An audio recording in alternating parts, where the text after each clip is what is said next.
Buenas tardes o noches, gente madrugadora de Internet. Hoy en día los videojuegos han evolucionado en gran medida conforme avanza la sociedad y con ello también la tecnología. Tal es así que incluso podemos decir que puede caer en una competencia con el cine. Pero antes de entrar lleno a esta discusión, es claro que se debe de aclarar cuál es el inicio de los videojuegos.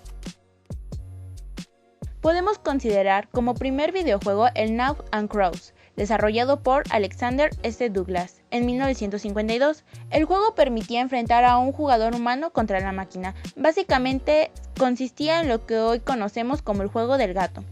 Para 1958, William creó Tennis for Two, Tenis para dos, un simulador de tenis de mesa. Este videojuego fue el primero en permitir el juego entre dos jugadores humanos. 4 años más tarde, Steve Russell, un estudiante del Instituto de Tecnología de Massachusetts, dedicó 6 meses a crear un juego para computadora usando gráficos vectoriales, Space War. En este juego, dos jugadores controlaban la dirección y la velocidad de dos naves espaciales que luchaban entre ellas. Este fue el inicio que cambiaría todo para el futuro de los videojuegos. En la actualidad, los videojuegos han evolucionado desde los salones de máquinas recreativas de los años 70 hasta las modernas consolas o PC. La convergencia de Internet con los videojuegos permite la participación de distintas personas reales en un mismo entorno. Los videojuegos de rol en los últimos años han ganado gran popularidad, ya que permiten a miles de jugadores introducirse en el mundo virtual de forma simultánea a través de Internet e interactuar entre ellos. Es probable que en los próximos años se generalice el uso de técnicas de realidad virtual, ya que hoy en día esto todavía no está al alcance de un público en general debido a su elevado precio. Se puede decir que los videojuegos hoy en día se pueden comparar de cierta forma con lo que es el cine, ya que estos suelen despertar o lograr un sentimiento más profundo sobre los mismos consumidores de estos. Sin en cambio, aún no se consideran arte como lo es el cine, debido a que no invita a una reflexión como lo es su contraparte. Esto lo expone el crítico Roger Ebert durante el año 2010, en el artículo que lleva por nombre Video Games Can't Never Be Art. Dentro de este se pueden rescatar 3 puntos principales que este argumenta. Como primer punto tenemos que los videojuegos no enriquecen nuestras vidas. Esto hoy en día es un tema a debatir, ya que los videojuegos se han desarrollado a medida que puedan transmitir un mensaje para los espectadores y los mismos puedan reflexionar sobre este. Dado es el ejemplo de la leyenda de Zelda, juego donde se le da un personaje al jugador, donde este se intenta desarrollarse como si de una persona se tratara. La visión principal del creador, Shigeru Miyamoto, era enseñar que todos los miedos o problemas podían superarse de una forma u otra. Como segundo punto tenemos de que los videojuegos dependen de la derrota y de la victoria. Esto es algo que se puede dividir en cuestión de qué género de juegos estés, ya que los únicos que tienen este fin de ganar o perder son los de modo multijugador, pero eso no tiene por qué encasillar a todos, porque en gran parte la victoria y la derrota son condiciones para que el jugador pueda progresar o avanzar en la trama, lo que se puede decir que es un medio para que el usuario se exprese o incluso se le eduque al mismo, pero no es el fin de dicha experiencia. Como tercer y último punto se tiene de que el jugador tiene el control. Esto es algo profundo, ya que puede compararse con el cine experimental. Tomo esto como referencia, ya que este tipo de cintas suelen verse de forma abstracta, depende del espectador. Mientras uno puede no entenderla, otro la ve con un tema de reflexión. Lo mismo pasa con los videojuegos. Como para poner de ejemplo, utilizar el videojuego de Doki Doki Literature Club. Este visual novel, a pesar de que ya se sabe de que Mónica es la villana del videojuego, al final en conjunto con las decisiones, puede cambiar la perspectiva de cada uno.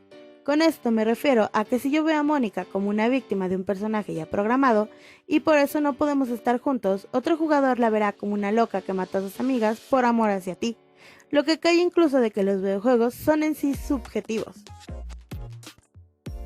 Aclarando los puntos de dicho crítico y descartándolos, hoy en día es algo que se discute aún e incluso da, ya que si un juego puede mantener algún rasgo artístico que suele enganchar a los jugadores, sigue habiendo excepciones que no cuentan con nada de esto.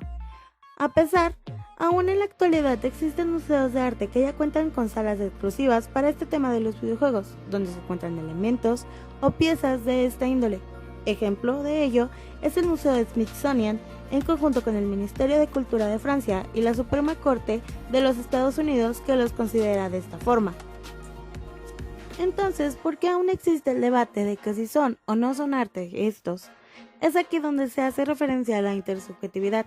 Se ha pensado que el arte es subjetivo, cuando es todo lo contrario, está en un punto medio, ya que se necesita de uno mismo para apreciarlo, pero de un conjunto para criticarlo, por lo cual no caemos en la definición clara de lo que es realmente el arte. Y es con ello de que realmente no podemos definir si son los videojuegos o no un arte. Ahora, en vista de lo siguiente, considerando que entonces el cine sí se considera el arte, mientras que los videojuegos aún no de manera establecida, vamos a entrar de lleno si realmente los videojuegos han podido superar al cine. Con ello me basaré en la entrevista que le hicieron al desarrollador Warren. Él mencionaba que los videojuegos han superado al cine, ya que hoy en día existen alternativas como la realidad virtual de estos o incluso alternativos de los videojuegos que se llaman el romper la cuarta pared. Esto también lo se puede ver en la parte de lo que es el cine. Él también mencionaba que lo que hacían los videojuegos era imitar a dicho, así como este imitó en su tiempo a lo que fue el teatro, ya que hoy se conoce que el cine es una alternativa o una subrama de lo que es el arte del teatro.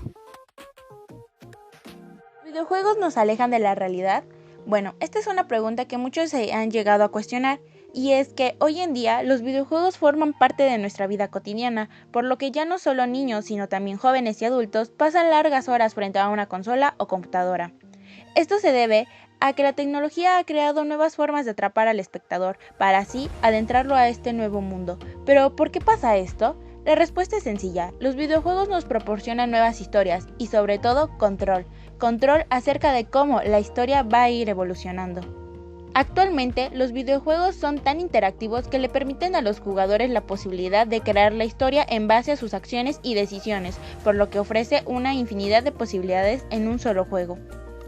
Es por esta razón que uno llega a centrarse tanto en un videojuego que en ocasiones pierde la noción del tiempo. Sin embargo, esto no quiere decir que nos aleje de la realidad, sino que más bien son un escape para poder relajarnos y así posteriormente continuar con nuestras actividades, evitando el estrés. Si bien, como en todo, ante la inversión del tiempo existen dos lados de la moneda: los opositores, que nos dicen que podría reforzar el aislamiento social y provocar alienación entre los niños socialmente marginados. Podría también favorecer una pauta de conducta impulsiva, agresiva y egoísta entre los usuarios más asiduos, sobre todo aquellos que juegan con videojuegos violentos. Incluso se argumenta que podrían predisponer a los niños a aceptar la violencia con demasiada facilidad. También se argumenta que el juego imaginativo, creativo o de fantasía puede alejar a los niños de su realidad. Otra razón hace referencia al dinero. Sí, como bien lo han escuchado. Algunos jugadores gastan el dinero destinado al desayuno en la escuela en videojuegos, hurtando dinero a sus padres o realizan pequeños robos a fin de conseguir monedas para jugar. Pero bueno, ahora nos iremos con lo que opinan los defensores. Para algunos jugadores, estos juegos pueden proporcionar un sentido del dominio, control y cumplimiento del que pudieran estar faltos en sus vidas. Además, la elevada frecuencia de uso de videojuegos puede llevarles a una reducción de la intensidad de otras conductas problemáticas propias de la adolescencia, tóxicos, vandalismo, entre otros. Estos juegos pueden constituir una forma de aprendizaje y de entrenamiento para futuras actividades. El dominio de estos juegos es visto como un potencial recurso para el aumento de la autoestima entre aquellos jugadores que, de lo contrario, serían desadaptados sociales. Estos juegos pueden promover y desarrollar la coordinación óculo-manual, enseñar habilidades específicas en visualización espacial y matemáticas. Los niños podrían también adquirir estrategias más amplias para aprender a aprender y aplicarlas en nuevos campos o materias de estudio. Para concluir, se puede decir que los videojuegos no han superado al cine, puesto que estos aún no se consideran arte.